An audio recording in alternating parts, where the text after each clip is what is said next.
বড় বড় গাছের সাথে প্যারাগ মেরে বিভিন্ন সাইনবোর্ডে লেখা থাকে, আপনি কি যৌন দুর্বলতায় ভুগছেন, চলে আসুন আমাদের কলিকাতা হারবালে, 30 দিনের ট্যাবলেট এই সেই, এগুলো উল্লেখ করা থাকে না? অথচ এই দেশে লক্ষ লক্ষ হাজার হাজার ভেরিফাইড MBBS বড় বড় ডাক্তার আছে কিনা বলেন? আছে কিনা? কথা বলে আছে কিনা? এরপরেও লেখা থাকে যে আমাদের প্রচার মাইকের দিকে চলে আসেন, আছে মাত্র আর 10 ফাইল, কে কোথায় আছেন বলে কিনা বলেন? বলে, এই গ্রুপটা থাকে। তা আমি আবার এভাবে বলি যে আমাদের এই দেশে আপনি কি জাল হাদিস খুঁজে পাচ্ছেন না? তাহলে আপনি এই সুন্নিদের দিকে তাকান, তাদের এক একটা জালসায় অন্তত 100-র উপরে জাল হাদিস বলে।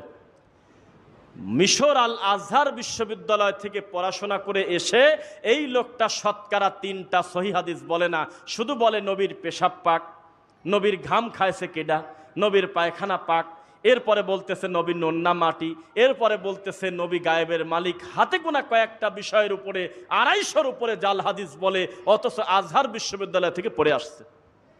আর আমাদের দেশের মানুষের একটা দুর্বলতা, তারা প্রতিষ্ঠানের বিল্ডিং দেখে বক্তা যাচাই করে।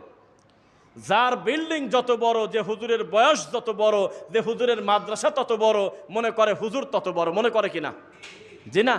আমাদের এই তেঁতুলিয়া কেন্দ্রীয় মসজিদ সংলগ্ন মাদ্রাসার একটা মক্তবের ছেলের আকীদার যে জ্ঞান আছে, আমাদের দেশের 18 বছর 20 বছর ধরে পড়াশোনা করে বুখারি খতম দিয়ে গরু খাওয়ার পরেও এই মুফতির এখনো সেই দিনের বিদ্যা নাই, নাই, শোন নাই।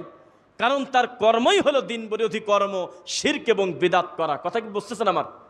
এরা শুধু সমাজে প্রচলিত দিন যেটা, সেটা ছাড়তে চায় না।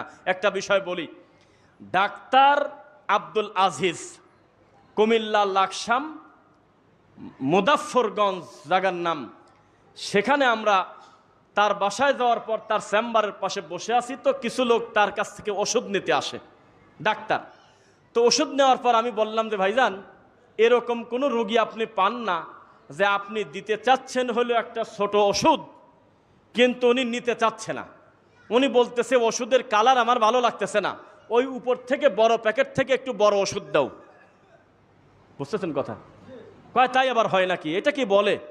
না না, তা তো বলে না। তাই বললাম যে উদাহরণটা দিবেন, যে রোগী যখন আপনার কাছে আসবে তখন ডাক্তার হিসেবে আপনি বলবেন যে বাবা, আমার এখানে হাজারো প্রকারের ওষুধ আছে, পুরা ঘর ভর্তি, তোমার যেটা পছন্দ হয় বাবা তুমি বলো, আমি সেটা দিয়ে দেই। নিজের একটা ভালো লাগা তো আছে, যা খুশি তা দেওয়া যাবে না। রোগী যদি একবারের বেশি 2 বার কথা বলে, রোগীকে ঘাট ধরে বের করে দেওয়া উচিত। তো এখানে কেন?